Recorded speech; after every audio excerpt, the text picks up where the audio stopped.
hay-adda jimciyadda qurumaha ka dhaxaysa human rights qaabilsan iyadoo kaashanaysa unuga ama unitka u qaabilsanaa Somaliland UNCO ood ka wada heli kartaan Google-ka 2001 waxay ka marag fureen oo xaqiijiyeen qoraalkooda ku qoreen wixii ka dhacay Somaliland dawayaaqadii qarnigii tagay ee dawladdii Somali Democratic Republic ay ku samaysay inuu ahaa xasuuq bini aadmi waa marag madoon waana tuu ka marag furaya farmaajo Ameerika marawlay waxa la xaqiijiyay oo imika la hayaa sahankooda 43 xabaalo wadareed oo dadkii qaar baa iyaga oo nool kal sheekh magaalada la yiraahdo inta dadkii lagu riday goof lagu uriyay iyaga oo nool iska rogooyin lagu dulgooy qaar baa iyaga oo nool gabri lagu gubay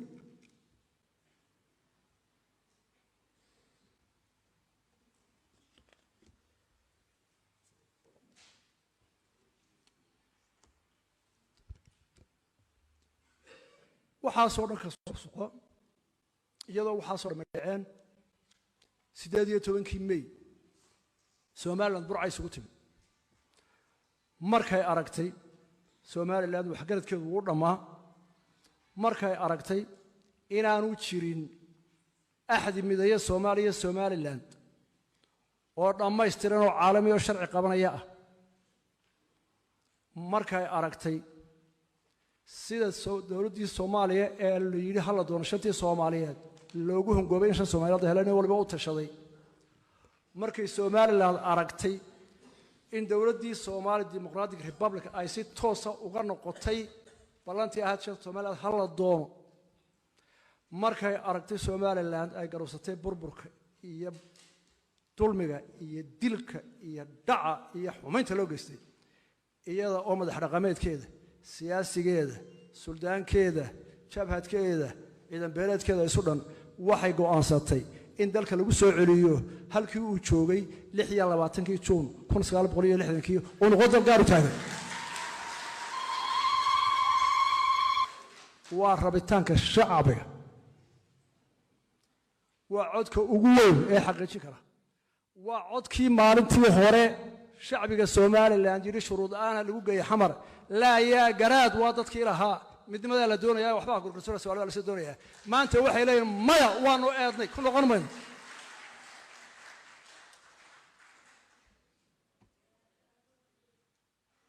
intii ay 30 sanadood kala maqnayn intii ay jirtay Somaliland waxa taa ka daran wixii hore dhacay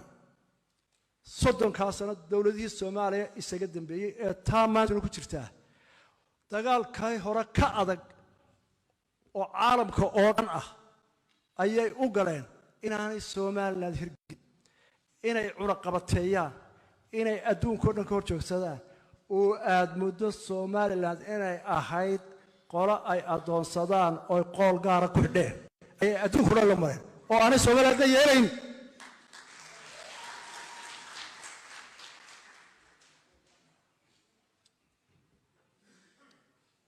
markaan soo gaabiyo dawladdan ugu dambaysa markaan soo koobo dawladdan Soomaaliya maanta ee Maxamed Cabdullaahi hogaaminayo waxay ahayd tii ugu cadaawad badnayd intii dawladdan soo martay inkastoo maanta raali gelin uu bixiyay oo moodaysa inuu wado wanaagsan u baydhay waxba ka daba keenay waxay ahayd dawladdii ugu cadaawad badnayd ee dagaalka ugu kulul la gashay Somaliland say dhinac walba uga dagaalanto dhowr qodob baan ka soo qaaday waxa kamid ah horjoogsiga dhaqaale iyo cunaqabataynta ee iska hortaagtay Somaliland in caalamka ay cid baxay la yeelato ku wax siya dhaaf inaanay cid bal la baabshay karin inaanay cid wax siin karin waxa wada ogsoontay dagaalka ay ka gashay mashruuca ballaarinta berbera ee bareerka ahaa waxa kamid ah horjoogsigii sanduuqa mashaariicda u gaarka ah Somaliland ee dawladuhu ka siirayeen special arrangement Somaliland ee ra'iisul wasaaraha joogaa intuu qoray yiri lama siin karana ka dawladda bal hadee dhugo maan la wixii soo dhacay iyo halku wax marinayo waxa kamid ah horjoogsiga heshiiskii ay wada galeen xasan sheekh oo isaga ka horreeyey iyo silaayo ee ahaa hawada iyo lacagta hawada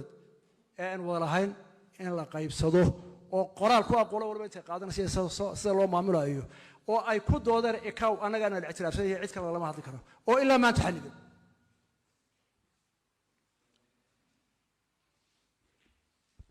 waxa kamid ah in wax alliyo wixii dhaqaale ah ama deeq ah waxbarasho caafimaad infrastructure ee caalamku ku bixiyo magaca dawladdii Soomaaliyeed ee naga dhaxaysay inay ku go'aansadeen dhammaantood in aan Soomaaliya waxba loo gudbin ilaa iyaga loo soo mariyo Soomaaliland taa way diiday cad quudad ma siisatay xorriyadeeda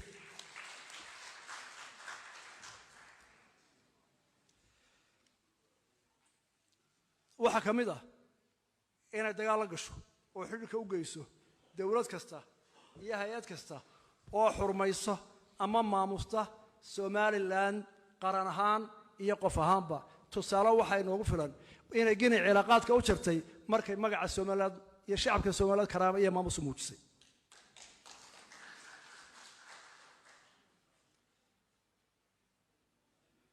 waxaan ku soo koobayaa waxaa soo dhacay 60 sanadood dul xaadiska ah oo kun buug beej laga qori karo oo dokumentigooda iyo waaqicigooda lahayd ee aan ahayn laab kac iyo caadifad maanta Soomaaliya iyo qolada koonfur badhaho laba qodob ay baynu walaaltinimo iyo iskaashi iyo nabadkooda gaari karnaa laba qodob oo kaliya balanka mid saxada ay keeno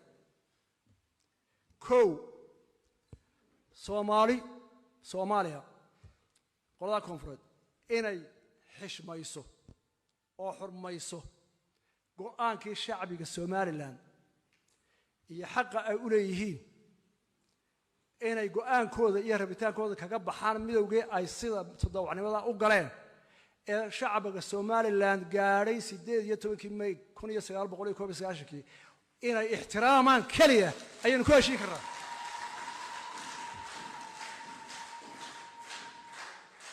laba waxaynu walaal noqon karnaa iskaashan karnaa jaar wanaagsan noqon karnaa marka Soomaaliya madaxweynaha imka jooga ka bilaabo iyo kuwa soo socdaaba ha maqleen marka ay aqoonsadaan qarannimada iyo madaxbannaanida dawladda Soomaaliland ee qiraan inaanu nahay laba dal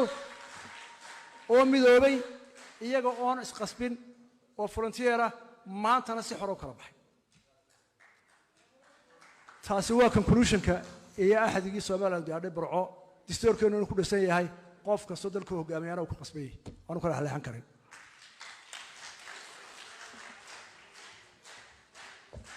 waxaan u soo degayaa hadal haynta madaxweynaha Soomaaliya imanaya Soomaaliland hargeysa imanaya horta waa hadal hayn laakiin hadal haynta haba xun madaxweynaha Soomaaliya Maxamed Cabdullaahi talaabo wanaagsan buu qaaday markuu yiri raalgelin baan bixiyay laakiin wuxuu ku diray markuu yiri waan imanayaa hargeysa oo sideebuu ku imanayaa la isweydiinaya sideebuu ku imanayaa xeerarka caalamiga ah curfiga dawliga ah aqliga saliimka ah midna ma qaadan karo ninka dawladdiisii iyo dalkiisa uu ka madaxda yahay waxa soo dambiya galeen ayaa dadku waxa u geystay waliba oranaya anigoo madaxweynaha gobolladii soo siyaarinaya soo maaha waan imanaya macnu soo wada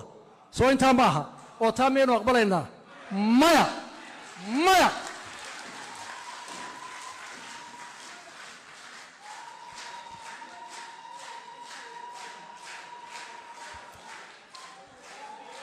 suurtagal maaha ma yeelayno suurtagal ma aha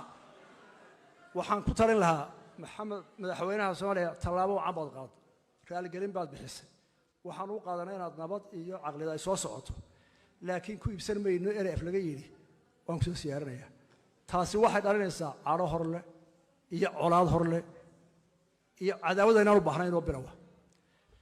markaan soo koobo hadal haynta leeyahay wuxuu imanayaa Soomaaliya imanayaa buuri madaxweynaha Muqdisho anu wax kale oo garagaran maaye aan ku cabiree gabayga Faarax Nuure kala gooyin baa arinta ka jawaabaya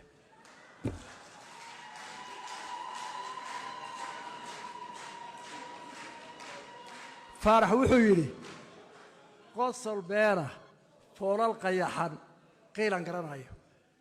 booraan afkii laga qafilay qabarna hoos yaallo doqon baa halkii lagu qatali qoorta soo dhigane maanigaa midya lay qarshaa laygu qali doono